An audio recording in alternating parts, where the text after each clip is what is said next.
To our judges to be introduced later, and to our students, good morning.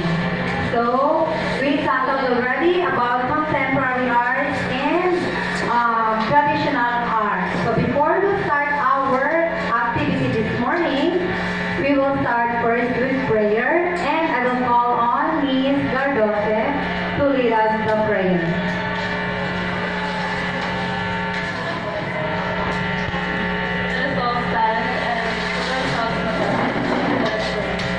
Almighty Lord, thank you for this wonderful day. Thank you for the opportunity you've given to us. Thank you for this chance, for this event. Lord, we ask for your protection, for your guidance. We ask for the wisdom, Lord. Lord, we also ask for the victory of this event. Please guide every mind. Please teach every mind. Lord, give us the victory of this event. This is all we pray. In Jesus' name, amen. Okay, please sit down there. Okay, this time we will have our debate. Meron on the affirmative group. Please come forward.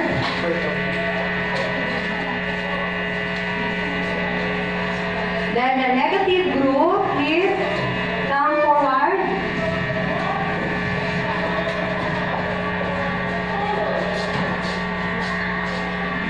Okay, have a seat, and you will be introduced later by our MC or moderator. Okay, so our topic for this morning is about the contemporary art is better than traditional art. So we will hear the ideas or arguments from our debaters after the introduction of our MC, Ms. Tadasio.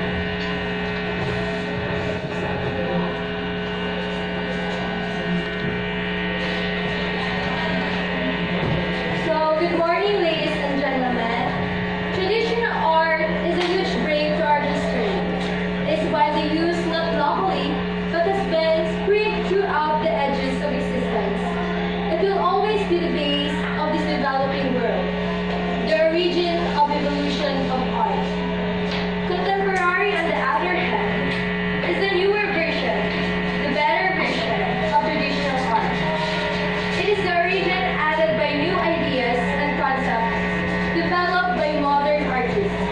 Contemporary art is the proof of evolution itself. Traditional art is the proof of the creativeness of past generations. Ladies and gentlemen, so let's start our debate. So the guidelines will be tackled by Mr. Lasmarias. So before moving forward, let me just introduce to you our adjudicators. The first one is Vincent Sapio. The second one is Harry Del Dandin, and the third one is Gerald Heron. So let's start with our guidelines. General guidelines. Topic must be researched. There will be 2 teams for each topic, and each will defend an opposing view.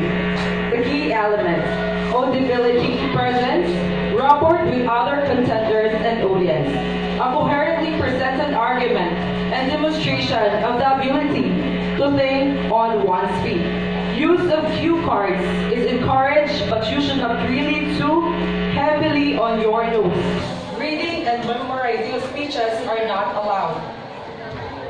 The audience participates in 3 ways: taking notes to be handed in the end of the class, asking questions, assessing debate and contenders' performance. Questions should be questions, not statements. If time permits, members of the audience are allowed to express their points of view after the question time. So the performance. A chairperson, a secretary or timekeeper will run the debate. Each group has 5 minutes to present their side of the argument. Role and time divisions takes place within the group, and it must be balanced. A 10-minute period of debate will follow. A 5-minute questions time will follow. Everybody can ask questions. Questions previously written and handed into their chair will have priority.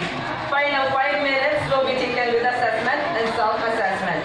Total time allotted for debate is 25 to 30 minutes. Room layout. The two teams will sit facing each other in the front of the room. The speakers will stand facing the audience. The chair and the secretary or timekeeper will sit at a table to the side of the room next to the contenders. Judging and criteria and marks. Number 1, the substance contents for 40 points.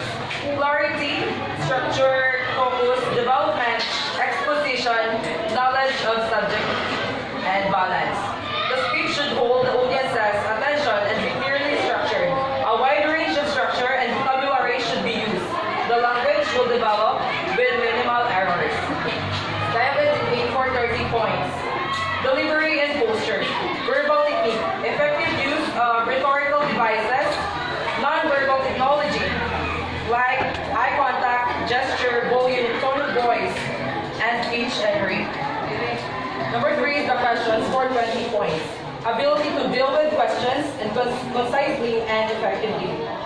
General effectiveness for 10 points. Ability to communicate thoughts and emotion and to achieve the overall objectives of the speech.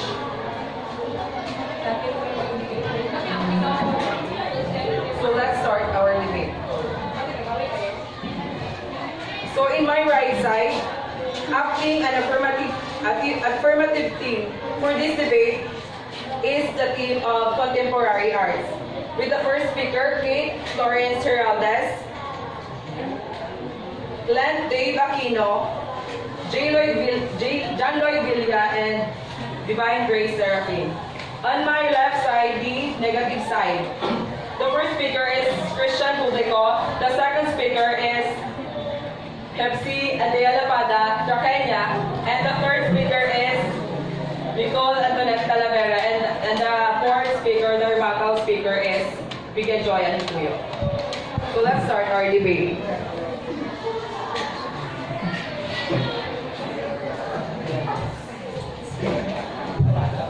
So good morning everyone. Contemporary arts mirror contemporary culture and society, offering everyone a rich resource through which to consider current ideas and rethink the familiar. The contemporary artworks of artists is a dynamic combination of materials, methods, concepts, and subjects that challenge traditional boundaries and defy easy definition. Contemporary arts also give voice to the varied and changing cultural landscape of identities, values, and beliefs. Not only because it is a new kind of art, but also it is the art that needs the audience to play an active role in the process of constructing meaning about the works of arts. And unlike traditional arts, contemporary arts is focused on the feelings and thoughts of the artist. Unlike the traditional art, it is focused on the realistic figures. Contemporary arts also evokes feelings and emotions of the artist. For me, contemporary art gives new definition and insight toward the new artwork, and it is the kind of art that we, the millennials, should tolerate. That's all, and thank you. So my first question is, why should the people adopt contemporary art? So thank you for your question. The people should adopt contemporary arts because it addresses both cultural events and historical ideas. It also enables students like us to understand that cultural art is a part of a cultural dialogue and that concerns frameworks such as idea about beauty, personality, identity, family, and community, and even in our nationality. So how can we benefit from it? So, contemporary arts brings inspiration to create and to our creativity. It also boosts the spirit of the children, and it is an excellent means to boost up the children's confidence and help them to understand that every one of us is already an artist, and we only need a person to realize and appreciate the beauty and the creativity that gives all of us. That's all, and thank you.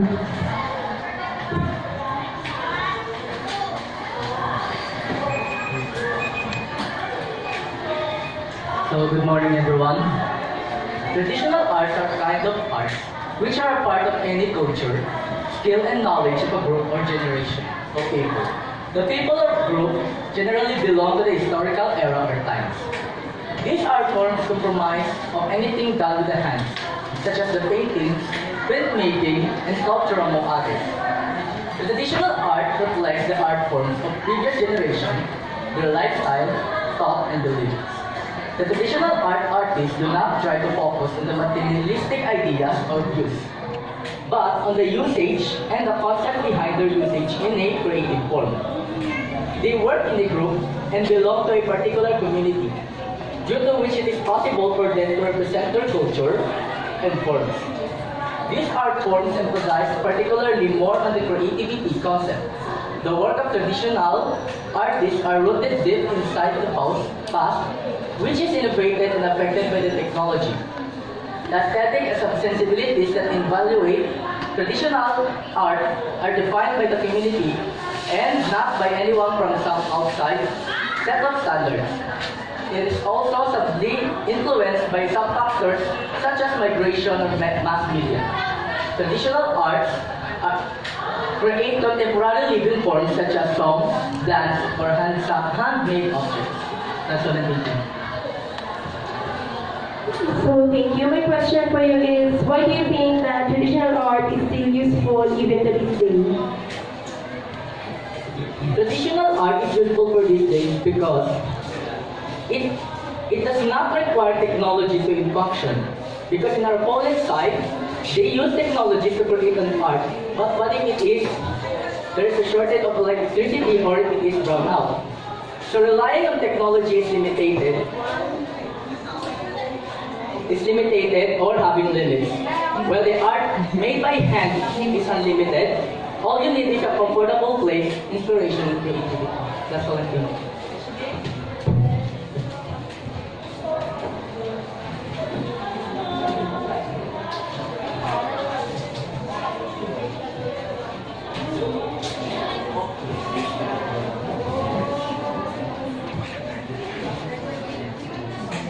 So, good morning everyone. As time continuously passes by, new things arise, new ideas, new discoveries, new generations, new styles, new forms. Together with these changes is also the change in how we create thoughts into something more visual, something more appreciative, and something that is behind human intellect. Traditional art, yes, it has been part of our culture. It has been fountainhead of the existing style that we are adopting in this era. Traditional art is said to be one of the thousands of art forms that evolve from generation to generation. It is one of the most well-known forms of art that have been developed and adopted by famous artists. On the other hand, development has changed the story. New forms of arose and many artists develop new styles. Modern world has adapted modern techniques, but never forgotten the origin of the new ones. They created new foundation but inculcated basis of art. They stopped on higher visualization but still having their feet on the originals. They moved forward but kept their heart in the very beginning. Hence, traditional art has produced new things. It has let itself be hidden at the back of so great cloud of development. It has let itself stay and spread modernity. Traditional art is needed a great part of humanity's history. It has served for hundreds, thousands, millions of years, but change is too visible to be hidden. It is too wide to be not to be noticed. Development has increased years by years. It has improved humanity's, ladies and gentlemen. The past is truly part of our history, but the development, the present world, it is the bridge to the future. We may look back in the past as a guide in building the present, but the present today is the true foundation of the coming generation. That's all. Thank you.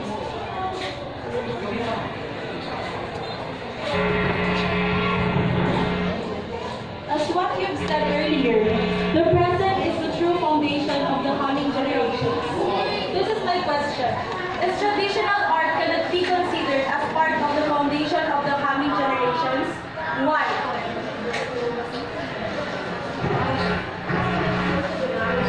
As you have heard earlier, past is our guide in building the present. Therefore, we can still use the past to build the future. But isn't it more essential to use the present instead of the past itself? The present is a replication of the past added by innovation. If we are going to use the past, how about the new learnings that we could add to build the future? How could we apply the innovations of the present if we stay in the past? How can we create newer ones if we don't base it on the recent trend? Let us learn to educate ourselves how past influence the present. But let us also remember that the past is the present and present is the future. Because if we use past is the future, present would mean nothing but a mere existence to just show transition and would have no use at all. If that's all.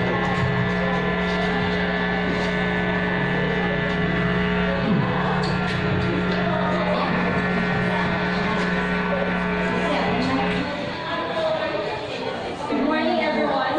As a support to our first speaker's statement, I have here 4 main reasons why traditional art is still useful in today's art. First, traditional arts provides a shared experience for the community. Values and belief systems are often embedded in these art forms and passed down through generations. As such, they form a common language through which we can engage the various communities that make up our society. Second, on a national level, traditional arts also play a vital role in strengthening Philippines' personal and cultural identity. At the personal level, they provide a focal point to which Filipinos can always return to, be it simply to explore their roots or to achieve a deeper connection with their communities. Culturally, by reflecting the unique characteristics and collective stories of communities in Philippines, they form the foundation of Filipinos' rich heritage.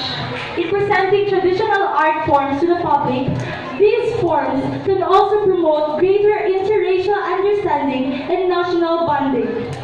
Third, traditional arts are also key components of the canon of original Filipino works. While rooted in long-standing traditions, they also have a rich potential for adaptation to the present, providing a deep resource of inspiration and innovation for the development of culturally distinctive Filipino content. And lastly, beyond their personal and national impact, traditional arts are a valuable cultural currency in the global economy. Global cities are distinguished not only by the state of their economies, but also by their cultural diversity and vibrancy. Traditional arts are an important facet of the Philippines' distinctive identity, encompassing the different cultures here, which differentiates us from other metropolises. Ladies and gentlemen, yes, 21st century art has been one of the most influential arts in today's life. But I strongly disagree that traditional art is no longer useful in today's art. Because without traditional art, is it even possible to reach this evolution? Could we even experience the so-called new ideas, discoveries, styles, and even forms? Let us not forget that without traditional art, we couldn't generate new art forms. Because I believe that traditional art has been one of the bases and the key components of today's art. Thank you.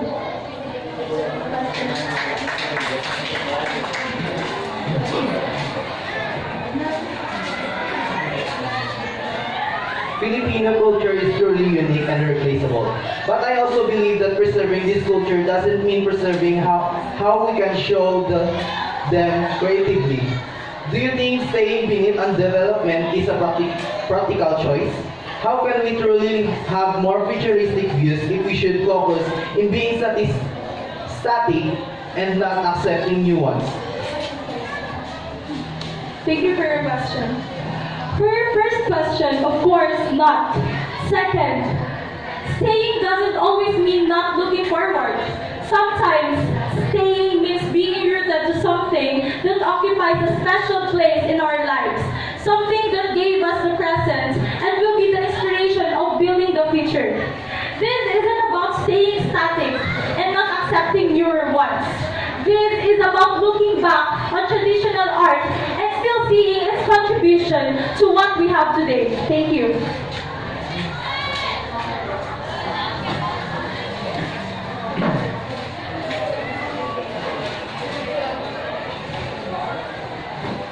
Good morning, everyone. As a support, according to study, 95% people in the world are being entertained by modernism of postmodern concepts through technology. So in this statement, that made me to agree that traditional art are no longer useful for our century. The advancement of technologies are no longer in the century as being useful for. So these are changes of the ideas and to also for the concern of the artist.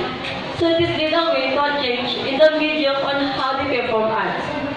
We can deny the fact that nowadays we are now in a modernization, which is we are also a modernized thinkers and want to succeed in a task which can be represented in any medium. They make things that reflect modern ideas with subject to implement the change in the society. According to the study of Wendell, 99% of artists, particularly in the modernized artists, agree that it looked them hard to create something in a traditional way. The reason supports their back. Mistakes are hard to erase. By holding a brush and painting your favorite food, mistakes will always come up. In traditional arts, it's like this. It's really hard to erase mistakes, so the artist will gotta keep doing and doing and doing it again, causes them to waste a time. The equipment must be in a high standard, from the brush to the paper and the clay to the molder. So why don't we just use technology, which shows the advancement of our society? Traditional arts are no longer needed in the 21st century. The title says it so. We don't want to be stuck in an old, we are modernized creations, and people nowadays tend to become more intelligent and skillful in performing arts. That's all.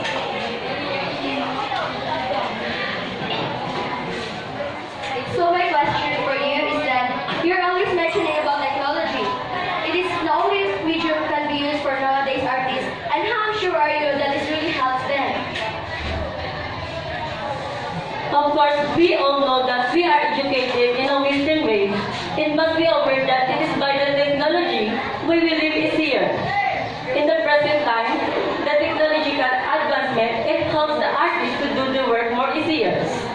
And also, aside from the technological equipment, it also needs the determination, focus, and passion.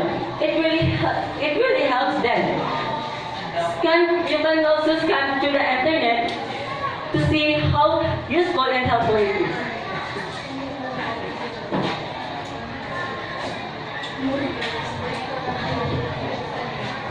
So you're saying that the easier the way for the art to be done, the super successful it is? Well, actually, it's not really that way. The easier, it's more applicable. The easier, it's more comfortable. And the easier it is the more affordable for them to create their own. That's all.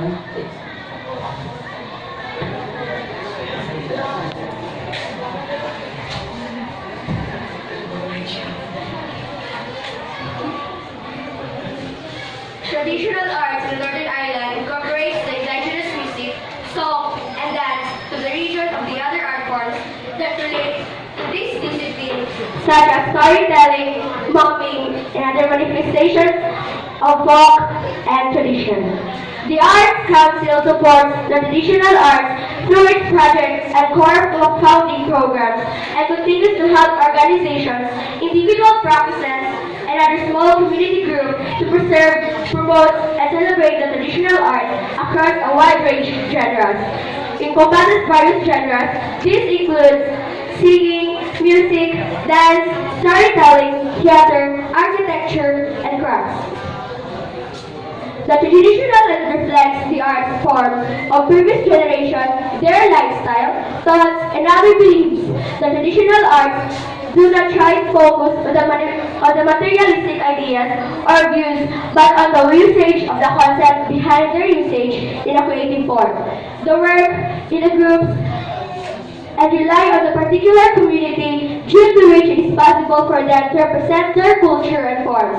These art forms emphasize particularly more on the creativity concepts. The work of traditional artists are noted deep inside the aesthetic sensibilities that evaluate traditional arts are defined by their community and not by anyone from outside the set of the standards. It is also subtly influenced by factors such as migration, mass media. Traditional artists create contemporary living forms such as songs, dance, or handmade objects.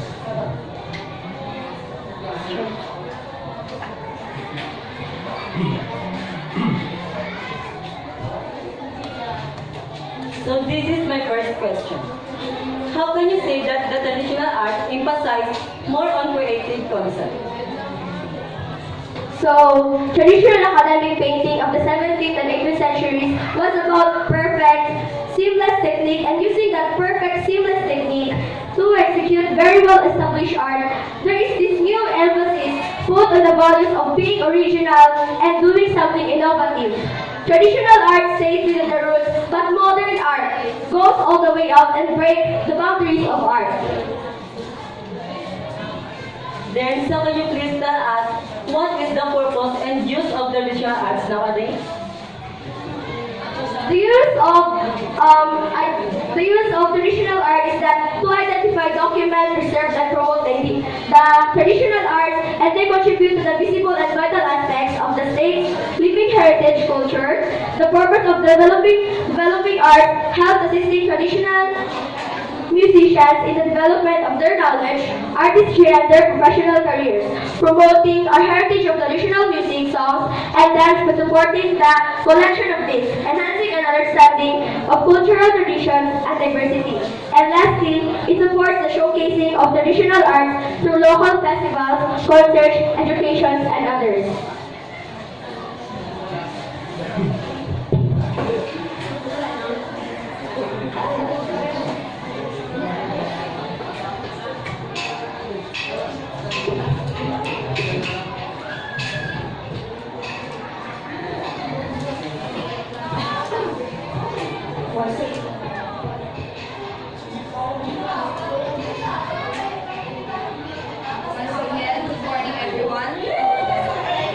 Nowadays, traditional art makes the people believe in magic rather than the reality which is present in our contemporary world. For instance, traditional art shows the way of living of the people in the past generations. So why do we need to go back to the past if we were living in a new generation which has many innovations that can help us to improve our living? The fact that this thing was created with a furry stick and colored mud combined with a human skill? Let's see. When it comes to abstract painting, some people get sarcastic when they see it and say things like, "Oh, my 5-year-old son could have done that," something like that. In this era of reproducibility, we have our own definition of art, an art with a modern touch. The art of today, or contemporary art, do some things very well. It is fast, it reproduces easily, the creativity is undeniable. Lastly, it is the reality, and it doesn't do what traditional art does. If you use traditional ways in creating arts, it will be harder for us to provide the materials and at the same time putting much effort for the productivity. See? While if you use contemporary art, with just one click, you can have the finished product based on your desired outcome. With the technological advancement of the democratized access of the internet, perhaps we can now facilitate worldviews exploring our natural curiosity through creativity. As a millennial, would you imagine yourself holding a paintbrush in front of a white canvas in our time, which is full of technological advancements? If you are not into it today, that does not mean you will be into it at some other time. Our life experiences affect the way we see the world, and contemporary art is a reflection of our world in one way or another. So, we, with the affirmative side, strongly believe that contemporary art is better than traditional arts.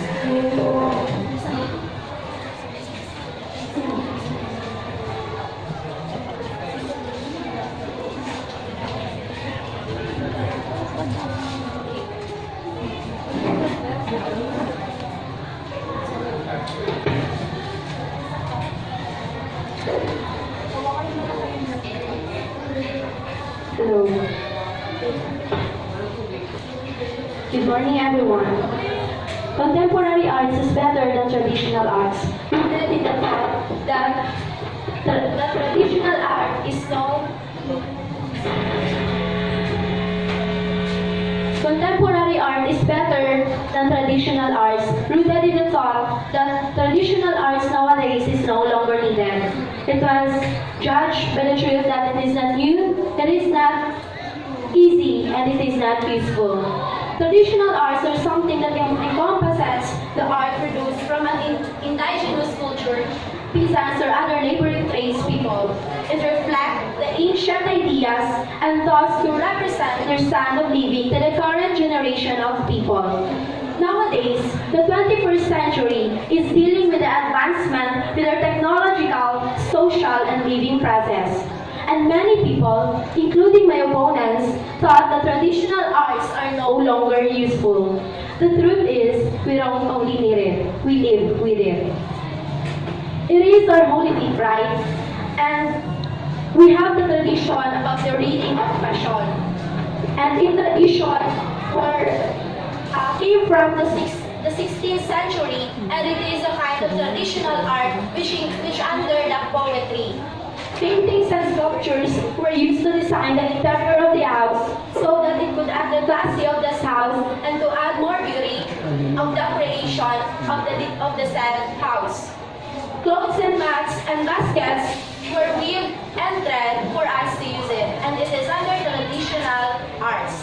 In our educational background, some of our curriculum do not have that advantage to use the technology. So, like us here in the arts of design, most of us use the traditional arts in expressing our skills to success.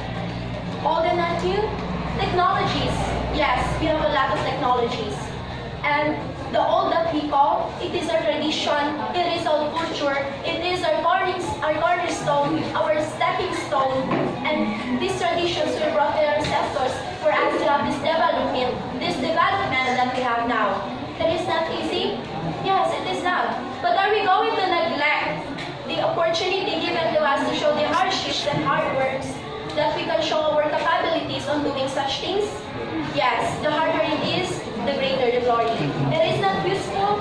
Just see how we live our life, how we believe, and what is the basis of our core values. Traditional arts has never been useful and no longer needed. We just focus ourselves on the emphasis of the creative process rather than the finished product. We always value beauty rather than effort, and because for us, the more easier it is the more convenient. But I am telling you this, easy doesn't always mean it is the best.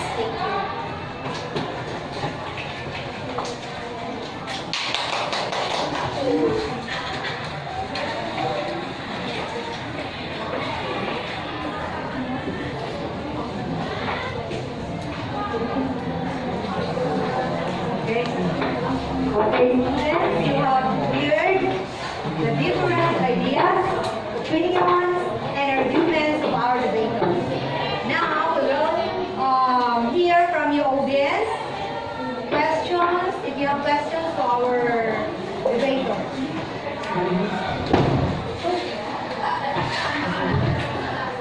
Anyone from the audience? Any question? Do you have any question? So now it's time for you to get one sheet of paper and you will write your opinions about the topic, your arguments about the topic. You've heard already their arguments, their opinions. So it's time for you now.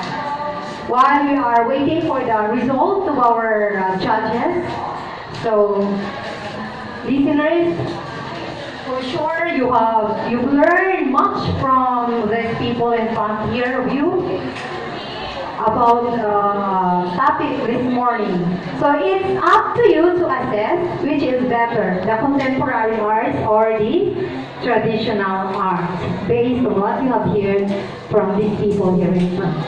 So I will give you time, 5 minutes to write your opinions in one sheet of paper, and that will be gathered later after the result of our judges' rating.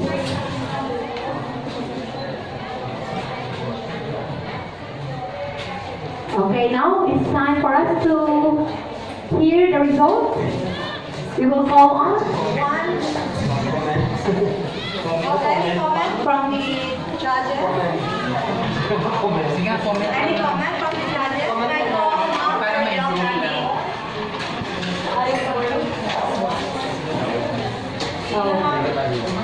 Good morning, producers from both positive, affirmative, and negative side or group.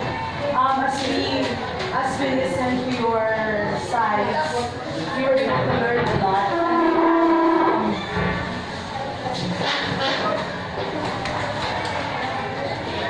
Good morning, once again. Okay, so I think all I can say is congratulations for the job well done. Both of you, both sides. Also, you're able to present your sides according to how you really, you have tackled every side, every aspect of your topic, which is we were able to learn something from you, when we're able to realize something, and it is something that we really could be able to appreciate both the traditional and the contemporary arts. You were able to present to us, kumbaga, kami mismo, we have, hindi namin naabot ng aming pag-iisip na ganun pala. Like for example, sa traditional arts, it doesn't mean na kung gusto mo ng advancement, or if you want to be a part of today's arts or contemporary arts, hindi ibig sabihin na iwawala mo ang traditional arts. And of course, contemporary arts right now is like accepting kung ano ang mga pagbabago for the future generation. You're trying to accept it, kumbaga, innovate mo. You have to add to make it more presentable para mas lalo pa siyang maging kaaya-aya. So that's what I have, that is only my comment for you. But all in all, it's a job well done. Congratulations.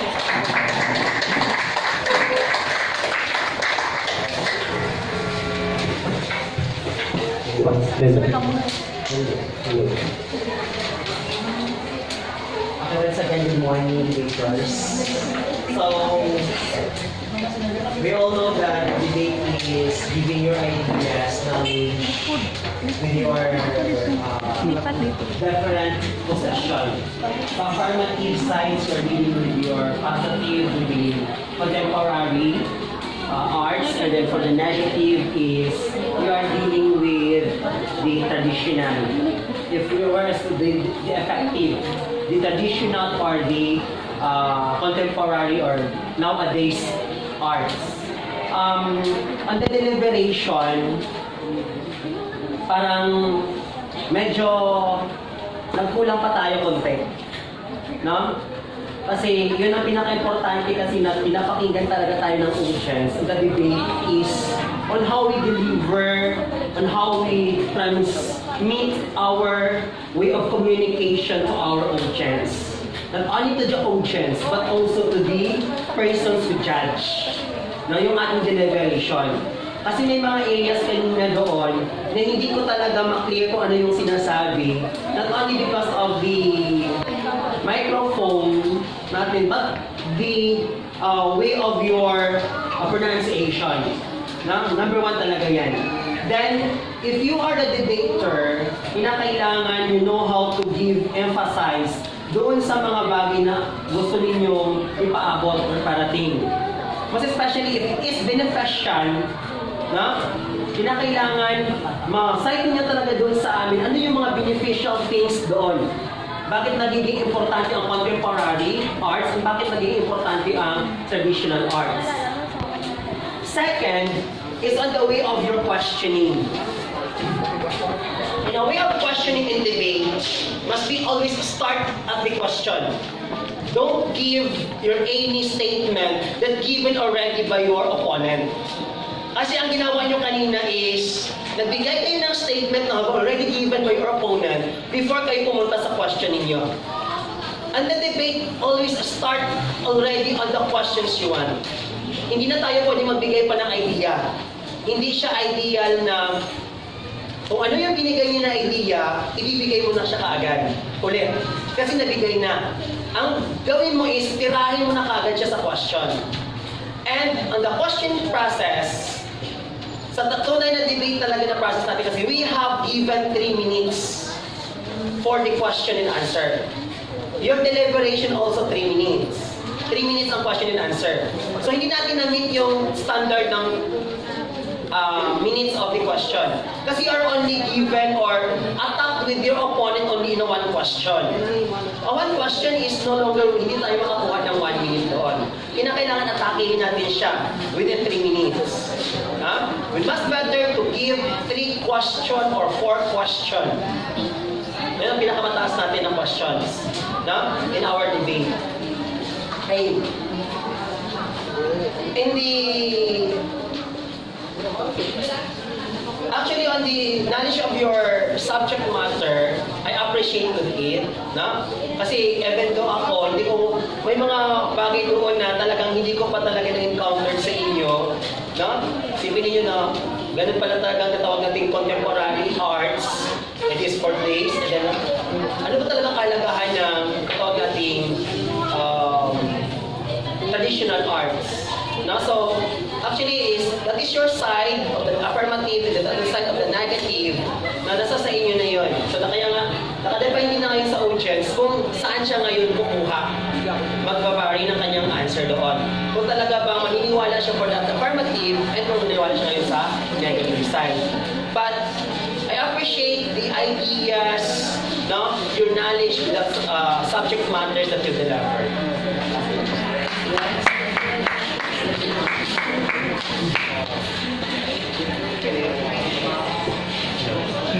Hey, good morning. I commend you for the very good performance. However,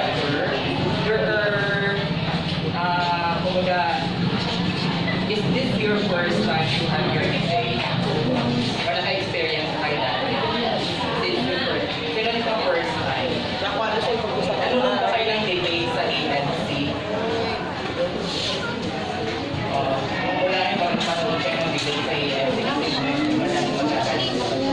Okay. So kung first time mo dapat, you have to research kung ano talaga yung sinasabing debate. This is about argumentation. It doesn't mean na ikaw ang positive side, ikaw ang panalo. Ikaw ang negative side, ikaw yung mas makuhaan, hindi masyadong magiging manalo. Hindi. Okay? It depends on how you are going to defend your ideas. Okay? So I have here, may mga listing ako dito about your argumentation. Diba after ng first speaker, it will be followed by the rebuttal of the next speaker. Tama yung sabi ni Sir kanina sa art of questioning. Okay? Don't ask, sa pag-question, don't ask yung question na madali lang or masasagot nila kaagad based doon sa kanilang idea. Okay? It should be answerable by yes or no. Kumbaga yung question. Naniniwala ka ba na ganito ang kuhan? Sasabihin niya yes or no. It depends. Kumbaga, kumbaga yung sa kwan nyo is, hinahanapan nyo sila ng butas. Yung questioning nyo kanina is, ang nangyari is parang, what is the importance of traditional art? Parang binigyan nyo sila ng pagkakataon na i-depensahan yung kanilang sarili. Okay, ano siya dapat, di ba? Yung bigatong dapat. Next is, kapag sinabing ribata, is pagpapabulaanan. Kumbaga, it's about nag-object ka doon sa kanyang sinabi. Ganun dapat ang gawin nyo. You have to object doon. Pag-object kayo doon sa kanyang sinasabi na i-explain niya kanina. Okay? I understand na parang yung ginawa yung debate is parang kuhan na siya, parang ano to, parang na choreograph. Kasi you have already that question. Okay? Nasasabihin, yung question nyo, ganito dapat ang sasagot. No, it should not be like that. Okay, next is, based on sa mga ideas you have to cite, magkaroon ng citation to support your ideas. Diba? Kung saan yung kinuha yung mga ideas nyo, dapat may citation kasi diba, according to according to, ganun siya, para ma-convince yung audience or yung panel of adjudicator na tama yung sinasabi nyo, dapat meron kayong citation saan yung kinuha yung mga ideas na yun. Next is, okay, dapat ma-convince. I commend Pepsi and the other speaker. Dapat yung boses nyo, dapat convincing. Okay? Kahit hindi kayo masyadong maganda dun sa pag-deliver, as long as ma-convince yung audience, like for example, yung about sa pronunciation, kahit hindi kayo masyadong maganda sa pronunciation, as long as merong substance yung sinasabi, makukuha nyo yung heart ng audience. Okay? So, yung the art of questioning, yun siya dapat. Nasabi ko na man din sa kanila. Okay, congratulations to both group. Okay, not effort. Okay, thank you.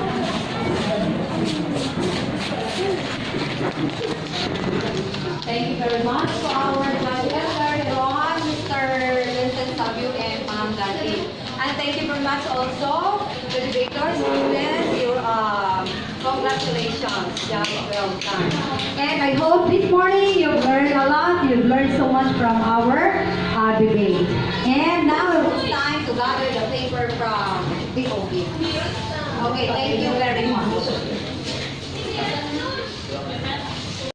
As what Sir Sabi said, one from the judges said, it doesn't mean that you are in the affirmative side, you will win. It doesn't mean that you are in the negative side and you will lose. So, the winner from this debate